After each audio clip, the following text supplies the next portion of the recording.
ఇంట్లో బాధలు ఎక్కువైపోయినప్పుడు, అప్పులు ఎక్కువైపోయినప్పుడు, నాకు అది కావాలి ఇది కావాలన్నప్పుడు ఏమనిపిస్తుంది తెలుసా?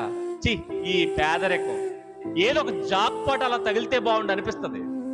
దారంటే వెళ్తున్నప్పుడు ఏదైనా బ్యాగ్ దొరికితే బాగుండు, లేదు ఏదైనా గొయ్యి తవ్వుతున్నావు అనుకోండి, బంగారంతో నిండిపోయిన 2 లంకి బిందులు దొరికితే, మళ్ళీ ఒక బిందు కాదు, అలాంటి లంకి బిందులు ఏమైనా దొరికితే బాగుండు. ఇలాంటి ఆశలు కలిగిన మన బతుకని చెప్తున్న మాట ఏంటి తెలుసు? రే పరలోకం మీకు నిధి లాంటిది అన్నాడు. బ్యాగ్ కాదు, నిధి అంటే ఏంటి తెలుసా? ఓ పెద్ద ధనరాశులతో నిండిపోయినటువంటి గుహ లాంటిది అనమాట. ఆ నిధి దగ్గరికి వెళ్ళేసరికి బంగారం కుప్పల కుప్పలుగా పోసుంటుంది, వెండి కుప్పల కుప్పలుగా పోసుంటుంది.